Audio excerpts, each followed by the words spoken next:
जानिए कौन है योग के असली जन्मदाता और क्या हैं योग के असली मायने। जानने से पहले हमारे चैनल को सब्सक्राइब करें और वीडियो को लाइक करें और बेल आइकन जरूर दबाएं ताकि हमारी नई से नई वीडियो आप तक पहुंच सके। योग के जन्मदाता आदियोगी शिव हैं।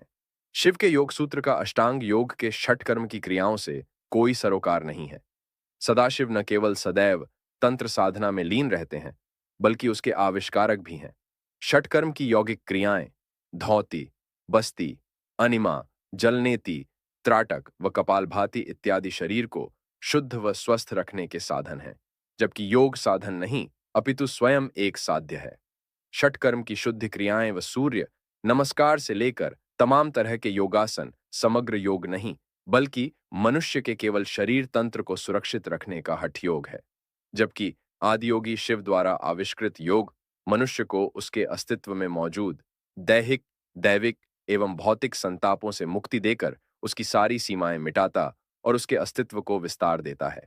बिना यह कार्य किए नहीं मिलती सफलता वरदान बन जाता है अभिशाप। असलियत में आजकल जो लोग सुबह शाम हठ योग की यौगिक क्रियाओं आसन व प्राणायाम आदि में व्यस्त दिखाई दे रहे हैं, वे भी बहुत हद तक सिर्फ इसलिए इन क्रियाओं में संलग्न हैं ताकि शरीर बीमारियों से बचा रहे। आसन प्राणायाम उनके लिए महज फिजिकल वर्कआउट है।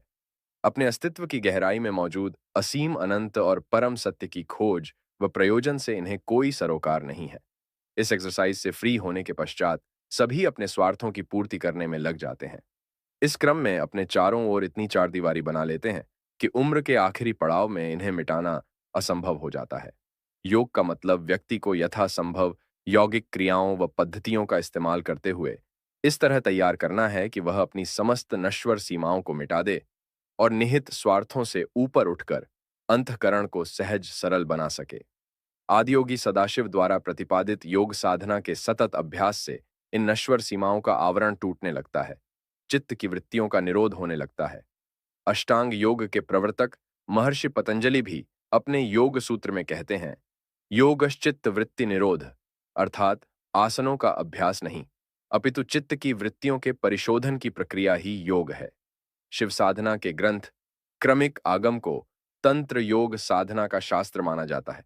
इसमें तंत्र को इस प्रकार परिभाषित किया गया है, तन्यते विस्तार्यन्ते ज्ञानमणेन इति तंत्रम, यानी जिसके द्वारा ज्ञान का विस्तार हो वही तंत्र है। दुखों से मुक्ति और पापों के निवारण का केवल यह है एकमात्र उपाय। ज्ञान के द्वारा ही समस्त प्रकार के विकर्मों व कुसंस्कारों का विनाश संभव है। गीता में भी योगेश्वर कहते हैं, ज्ञानाग्नि दग्ध कर्माणा, अर्थात ज्ञान की अग्नि समस्त प्रकार के कर्म संस्कारों को नष्ट कर देती है। शिव योग साधना से कर्म संस्कारों का क्षरण होने लगता है। जैसे जैसे योग साधना अपने उत्कर्ष पर पहुंचती है, व्यक्ति समत्व भाव में स्थित प्रज्ञ होने लगता है।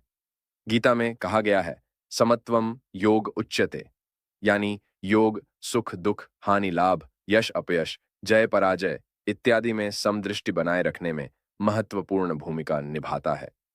दरअसल साधारण व्यक्ति या तो अपने भविष्य के प्रति चिंतित रहता या फिर अतीत में हुई भूलों पर पश्चाताप करके व्यथित रहता है। गौरतलब है कि योग अतीत पर पश्चाताप न करते हुए भविष्य की चिंता से मुक्त होकर अपने वर्तमान को सहर्ष स्वीकार करते हुए जीवन जीने की पद्धति है।